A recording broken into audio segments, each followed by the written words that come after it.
Every year at the Pinball Expo in Chicago, Stern Pinball opens their doors to an entire day of factory tours for the expo attendees. They bring their designers, artists, and programmers out to speak about what it's like to manufacture pinball machines in the warehouse of the biggest pinball company in the world.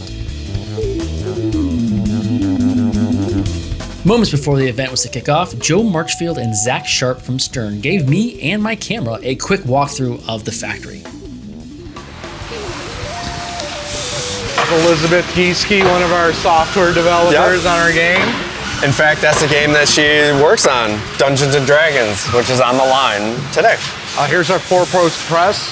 It's a 1950s hydraulic machine that presses, basically pre-starts all the drill marks and post marks for the pinball machine. This originally was used at Gottlieb throughout the 50s, 60s, and 70s. Gary bought it. Actually, his dad bought it. His dad bought it, yeah. There's only 2 of these in existence, and Sam Stern, Gary Stern's father, bought it at an auction. No idea where the other one is. See, basically starter holes. Yeah. Where those guys on the playfield assembly line will start drilling through and building the playfield up. This is my favorite part of the tour, personally. To me, it's like the world's largest friendship bracelet. And this is the brains and guts of a machine. This is how they magically start. This is what fires all the coils, drives all the lights, the boards, you name it. And it's all handcrafted.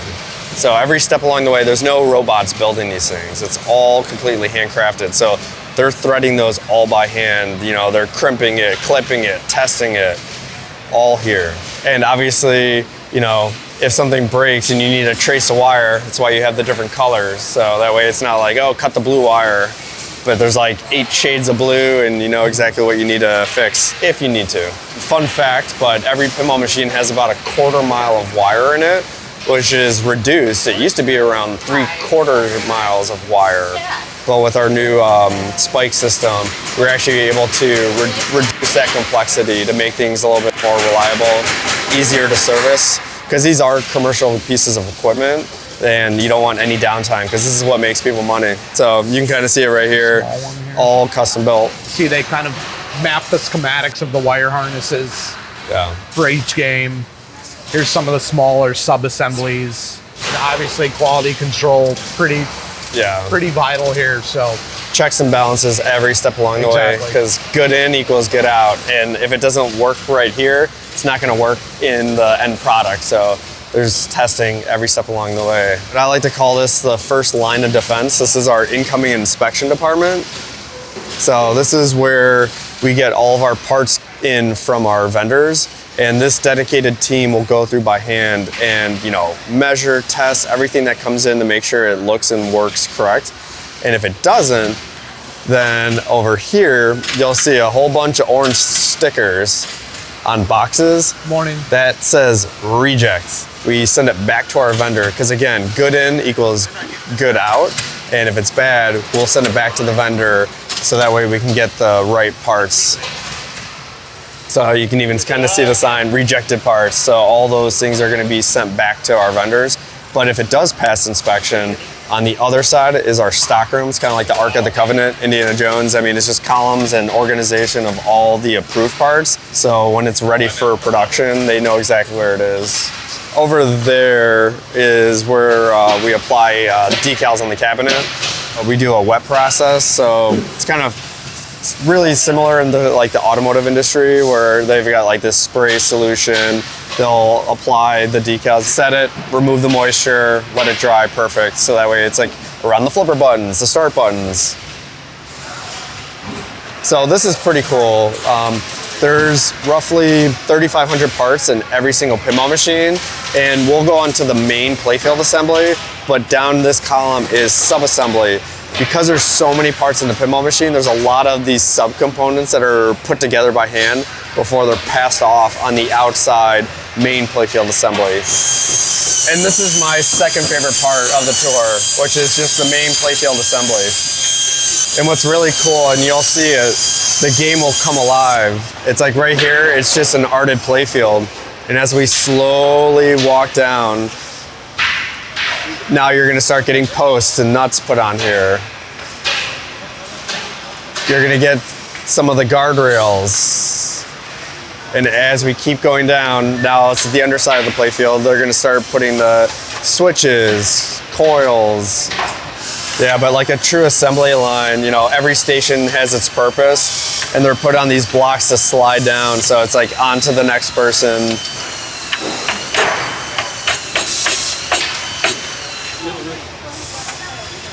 So they're putting on some of the node boards on here. And the feed is obviously from parts through sub-assembly, you know, closer and closer to the line. You see the crew on the other side of the rail here, putting some of the sub-assemblies together. Yeah. Here we got our soldering station with proper ventilation, of course.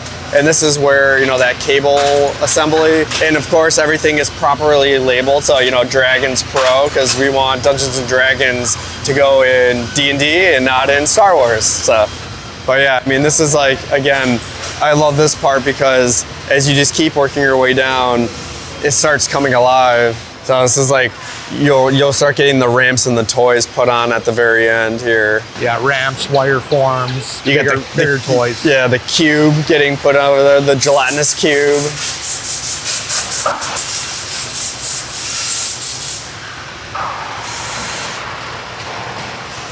Checks and balances, after everything gets fully populated here, you know, they'll do some last minute playfield dressing here before it goes onto the rotisserie. So kind of like a chicken on a spit. You can kind of spin it around. Cleaning everything up before it gets installed. So they're hooked up to these testing stations. So you can kind of see the LCD display that would be like normally in the game. And they go through a rigorous set of testing. So they're checking all the coils, switches, flippers, you name it. And the reason, yep, so they're in switch tests right now. So you can see he's literally testing everything.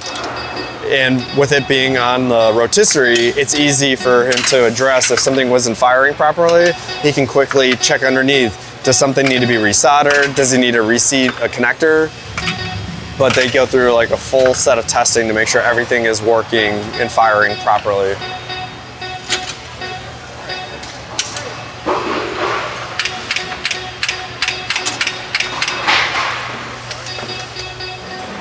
And I like to call this our last line of defense, because even though the playfield and everything works properly on the testing rig here, we want to make sure that it works correctly in the cabinet where it's hopefully going to live the rest of its life.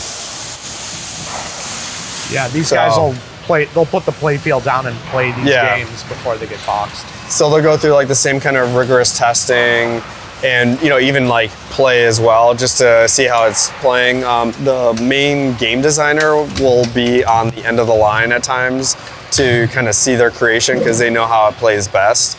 So you'll definitely see, especially at the beginning of runs, you know, the factory's building a brand new game for the first time. So like Star Wars Fall of the Empire, you know, John Bohr will be here checking every machine that goes out to get his stamp of approval as well. And then once it gets like the final stamp of approval, it will get the white glove treatment, get put in a box, and gets shipped everywhere around the world. Okay.